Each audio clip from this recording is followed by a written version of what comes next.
Indian പ്രധാനമന്ത്രി നരേന്ദ്രമോദി തന്റെ ഐതിഹാസികമായ UAE സന്ദർശനം പൂർത്തിയാക്കി. നമുക്കറിയാം, ലോകമെമ്പാടും വലിയ ഊർജ്ജ പ്രതിസന്ധി നേരിടുന്ന ഒരു സമയമാണ്.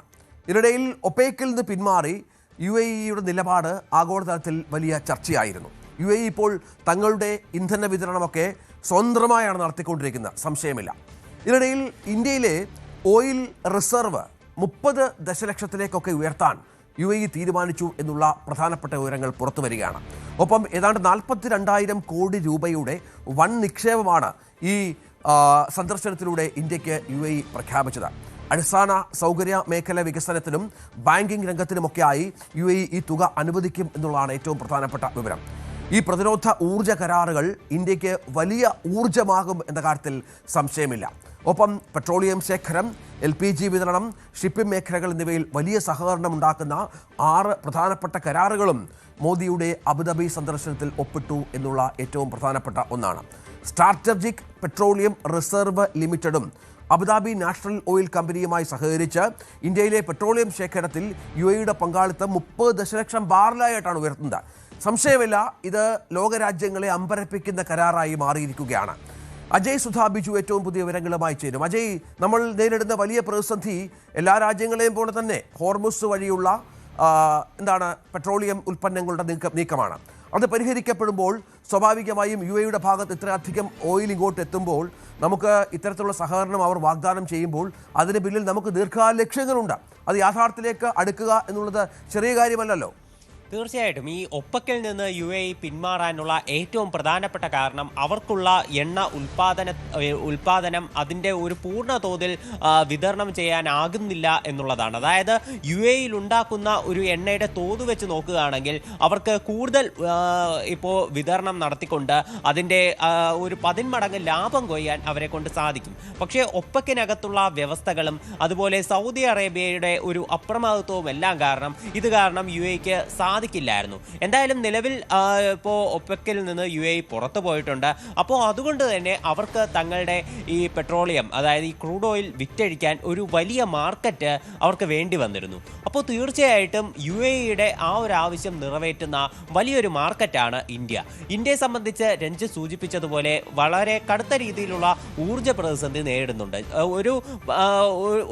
ഒരു പരിധിവരെ നോക്കുകയാണെങ്കിൽ മറ്റ് രാജ്യങ്ങളെക്കാൾ കുറച്ച് കൂടുതലാണെന്ന് പറയാം. കാരണം ഇന്ത്യയിലുള്ള ഉയർന്ന ജനസംഖ്യ തന്നെയാണ് ഇതിൻ്റെ ഒരു പ്രധാനപ്പെട്ട കാരണം. ഇപ്പോൾ നമ്മൾ ഇതിനോടകം തന്നെ പെട്രോളിയം ഡീസൽ ഉൽപ്പന്നങ്ങളുടെ വിലയടക്കം വർദ്ധിപ്പിച്ചിരുന്നു. LPGയുടെ വില വീണ്ടും കൂട്ടാനുള്ള ആലോചനയിലാണ്. അപ്പോൾ ഈ സാഹചര്യത്തിലാണ് ഇപ്പോൾ ഇന്ത്യയിലേക്കുള്ള ഈ കൂടുതൽ ഈ എണ്ണയുടെ ഒഴുക്ക് അത് നമ്മുടെ രാജ്യത്തെ സംബന്ധിച്ചിടത്തോളം കൂടുതൽ ആശ്വാസജനകമാകുന്നത്. UAEയുമായിട്ട് ഇന്ത്യ ഒപ്പിട്ട കരാർ പ്രകാരം ഏതാണ്ട് $5 ബില്യൺ ഒരു നിക്ഷേപമാണ് ഇന്ത്യയിൽ UAE നടത്താനായി ഉദ്ദേശിക്കുന്നത്.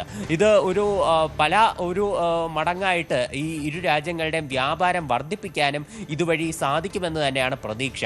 ഇതിന് മുൻപേയുള്ള കരാർ പ്രകാരം 2 രാജ്യങ്ങളും തമ്മിലുള്ള മൊത്തത്തിലുള്ള വ്യാപാരം $100 ബില്യൺ കടന്നിരുന്നു. ഇത് ഉടൻ തന്നെ ഒരു $200 ബില്യൺ ആക്കാനുള്ള ആലോചനകളാണ് ഇപ്പോൾ നടക്കുന്നത്. ഇപ്പോൾ ഇന്ത്യയുടെ ഒരു ഭൂഗർഭ എണ്ണ കരുതൽ ശേഖരത്തിൻ്റെ ഒരു അളവ് നോക്കുകയാണെങ്കിൽ അതിലിപ്പോൾ ഏറ്റവും വലിയ ഒരു സഹകരണം അല്ലെങ്കിൽ ഏറ്റവും വലിയ ഒരു കരാർ ഒപ്പിട്ടിട്ടുള്ളത് അബുദാബി നാഷണൽ ഓയിലുമായിട്ടാണ്. അപ്പോൾ അവരുമായിട്ട് നിലവിലുള്ള ഈ ഭൂഗർഭ കരുതൽ എണ്ണ ശേഖരത്തിൻ്റെ കരാർ അതിൻ്റെ ഒരു തോത് അത് കുറച്ചുകൂടി ഉയർത്താൻ നിലവിൽ തീരുമാനിച്ചിട്ടുണ്ട്. ഇതനുസരിച്ചാണ് രഞ്ജിത്ത് സൂചിപ്പിച്ചതുപോലെ കൂടുതൽ ക്രൂഡ് ഓയിൽ അടക്കം ഇന്ത്യയിലേക്ക് ഒഴുക്കാനുള്ള ഒരു തീരുമാനമുണ്ടായിരിക്കുന്നത്. അതുമാത്രമല്ല, വളരെ സുഗമമായിട്ടുള്ള ഒരു എണ്ണ വിതരണം ഒരു ദീർഘകാലയളവിൽ സ്ഥിരമായിട്ട് തന്നെ ഇന്ത്യയിലേക്ക് ഈ ക്രൂഡ് ഓയിൽ വിതരണം ചെയ്യാനും UAE ആലോചിക്കുന്നുണ്ട്. അതുപോലെ ഇന്ത്യയുടെ LPG വിതരണം അതും കൂടുതൽ കാര്യക്ഷമമാക്കാൻ വേണ്ടി ലിക്വിഡ് ഈ ഗ്യാസിൻ്റെ ഒരു ഇന്ത്യയിലേക്കുള്ള വിതരണവും അതും ശക്തിപ്പെടുത്താനായിട്ടുള്ള കരാറുകളിൽ ഒപ്പുവെച്ചിട്ടുണ്ട്. ഈ ഒരു ലിക്വിഡ് പെട്രോളിയം നോക്കുകയാണെങ്കിൽ ഈ ഇന്ത്യയുടെ മൊത്തം LPG ആവശ്യത്തിൻ്റെ ഏതാണ്ട് 40% മീറ്റ് ചെയ്യുന്ന രീതിയിലായിട്ടാണ് നിലവിൽ ഇന്ത്യ UAEയുമായിട്ട് കരാർ ഒപ്പിട്ടിരിക്കുന്നത്. പ്രധാനമന്ത്രി നരേന്ദ്രമോദിയുടെ ബഹുരാഷ്ട്ര സന്ദർശനത്തിൻ്റെ ഭാഗമായിട്ടാണ് ഈ കരാറുകൾ ഒപ്പിട്ടിരിക്കുന്നത്. അദ്ദേഹം UAEയിൽ ഒരു ദിവസം മാത്രമേ ഉണ്ടായിരുന്നുള്ളൂ. പക്ഷേ ഈ ഒരു ദിവസം കൊണ്ട് തന്നെ പല സുപ്രധാനമായിട്ടുള്ള കരാറുകൾ ഒപ്പിടാനായി. അതുതന്നെയാണ് ഇന്ത്യയെ സംബന്ധിച്ച് വളരെ നിർണായകമായിട്ടുള്ള നേട്ടം.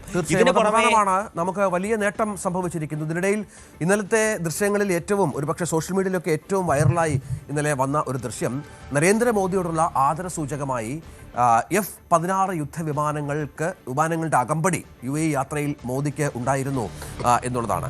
ഈ അകമ്പടി അത്തരത്തിൽ മോദിയോടുള്ള വലിയ തോതിലുള്ള ഒരു ആദരമായി കൂടി കാണുകയാണ്. വെള്ളിയാഴ്ച ഇന്നലെ ഉച്ചയ്ക്ക് ശേഷമാണ് അബുദാബി ആകാശത്ത് പ്രധാനമന്ത്രിയുടെ വിമാനം പ്രവേശിച്ചത്. അതിന് തൊട്ട് കൂടെ അത്യാധുനിക യുദ്ധവിമാനങ്ങൾ UAE പറന്ന് ഒപ്പം പോവുകയായിരുന്നു. മോദിയുടെ ഇന്ത്യൻ പ്രധാനമന്ത്രിയുടെ എയർ ഇന്ത്യ 1 ബോയിങ് 777-300ER എന്ന വിമാനം എല്ലാവർക്കും സുപരിചിതമാണ്. അതിന് ഇരുവശത്തുമായി UAE വ്യോമസേനയുടെ F-16 ബ്ലോക്ക് 60 ഡെസേർട്ട് ഫാൽക്കൺ യുദ്ധവിമാനങ്ങൾ അകമ്പടി നൽകുന്ന കാഴ്ച അത് ഏത് ഇന്ത്യക്കാരനും അഭിമാനമായി എന്നുള്ളതാണ്. ഇത് വീഡിയോ, അതിൻ്റെ ദൃശ്യങ്ങളൊക്കെ സോഷ്യൽ മീഡിയയിൽ വലിയ തരംഗമായിരുന്നു. ഒരു വിദേശ രാജ്യത്തെ ഭരണത്തലവൻ നൽകാവുന്ന ഏറ്റവും ഉയർന്ന ആദരവുകൾ ഒന്നായാണ് ഈ അകമ്പടിയെ പൊതുവെ വിശേഷിപ്പിക്കപ്പെടുന്നത്. മധ്യേഷ്യയിലെ യുദ്ധ സാഹചര്യം മൂലം ആഗോളതലത്തിൽ ഊർജ്ജ പ്രതിസന്ധിയൊക്കെ രൂക്ഷമായ സമയത്തു കൂടിയാണ് മോദിയുടെ സന്ദർശനം എന്നത് നേരത്തെ പറഞ്ഞതുപോലെ ഈ സന്ദർശനത്തിൻ്റെ ഒരു പ്രാമുഖ്യം കൂട്ടുന്നുമുണ്ട്. ഈ ചർച്ചകളിൽ ഈ UAE-യുമായുള്ള